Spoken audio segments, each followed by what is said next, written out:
Lebaran 2026 di Cikeas bukan hanya soal tradisi, melainkan soal arah angin politik yang mulai berubah. Di sebuah sudut kediaman sang jenderal, sebuah pemandangan tertangkap kamera. 3 tokoh besar duduk dalam satu lingkaran yang intim. Susilo Bambang Yudhoyono, Anies Baswedan, dan Agus Harimurti Yudhoyono. Obrolan bertiga ini bukan sekadar basa-basi halal bihalal. Gestur tubuh, tawa yang pecah di sela-sela diskusi, seolah menghapus semua memori tentang keretakan di masa lalu. Anies kembali ke Cikeas, dan Cikeas menyambutnya dengan tangan terbuka.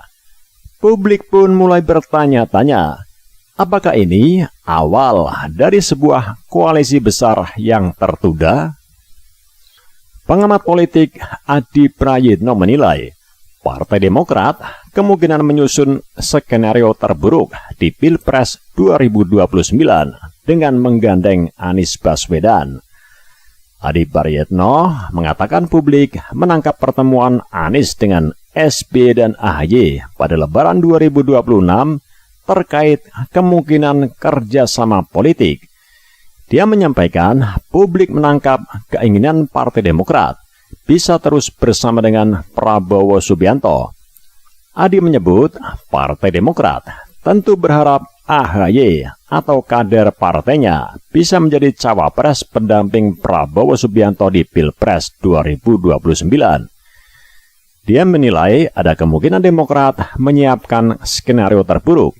Salah satunya mengusung AHY berpasangan dengan Anies Baswedan. Masalahnya dalam analisa beberapa waktu lalu, Adi Prayitno menilai jika Anies Baswedan setelah kalah Pilpres 2024 sudah tak lagi menjadi magnet dan tak lagi menjadi darling. Ibarat dagangan sudah nggak laku ini barang. Di Pilgub 2024 aja nggak laku, apalagi Pilpres 2029. Nah, simak selengkapnya ulasan dari Adi Prayitno ini. Karena kalau bicara tentang resultante dan kemungkinan AHY maju di 2024 ya 50-50. Satu sisi memang publik menangkap betapa Partai Demokrat juga punya intensi untuk terus bekerja sama dengan Prabowo Subianto. Prabowo maju untuk yang kedua kalinya. Tentu harapan terbesarnya minimal misalnya AHY sebagai ketua umum Partai Demokrat atau siapapun kader Partai Demokrat bisa disorongkan sebagai calon wakil presiden. Hal alamiah tentu saja. Tapi banyak pihak yang kemudian menebak-nebak, andai Prabowo Subianto maju untuk yang kedua kalinya tapi calon wakilnya itu bukan AHY, apakah AHY, Partai Demokrat, dan Pak SBY akan diam saja? Disitulah kemudian relevansinya bicara tentang Anies Baswedan.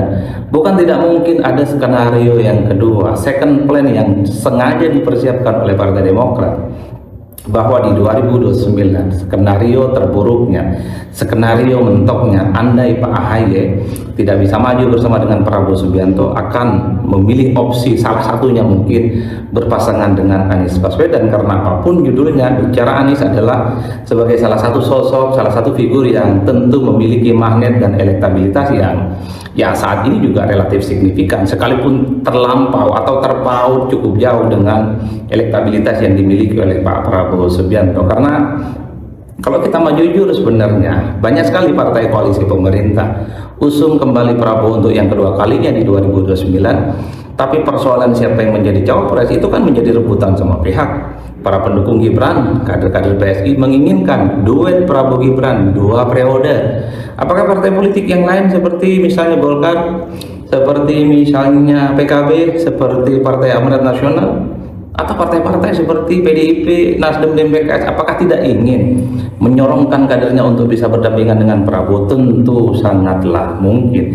Jadi di antara sekian begitu banyak puzzle politik soal bagaimana konfigurasi pemilu di 2029, publik membaca bahwa bukan tidak mungkin ada satu sinyalmen ketika Anies Baswedan yang dulunya adalah sesuatu yang dianggap sebagai rival politik oleh Partai Demokrat, komunikasi politiknya terbentur tembok gara-gara konfigurasi di 2024, di 2029 kedua belah pihak AHY, Anies Baswedan, Partai Demokrat itu bisa berlabuh bersama, apalagi mengingat putusan Mahkamah Konstitusi soal ambang batas presiden zero threshold, cukup hanya diusung oleh partai politik lolos ke parlemen sudah bisa maju ini barang. Anies dan AHY dan Anies itu sudah bisa berlabuh masuk dalam percaturan politik di 2029. Itulah yang disebut sebagai faktor yang ketiga, betapa ketika Anies diundang dalam halal bihalal, Pak SBY di Cikeas ada keakraban yang ditunjukkan dengan Pak AHY, itu adalah soal sinyalmen dan kode-kode yang dibaca oleh publik soal kemungkinan keduanya akan bisa maju di 2029.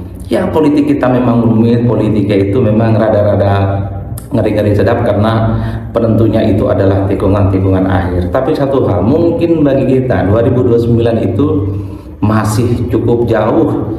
Belanda masih cukup jauh, terhitung 3 tahun dari saat ini. Tapi bagi para politisi itu sepertinya tahun politik itu memang sudah dimulai 2026. 2027 itu sudah semakin mengeras dan semakin memantapkan siapa teman, siapa kawan, siapa partner, dan termasuk juga soal siapa lawan yang kemudian akan dipetakan sebagai jalan untuk bagaimana mengarungi percaturan dan persaingan politik menuju konfigurasi Pilpres di 2029.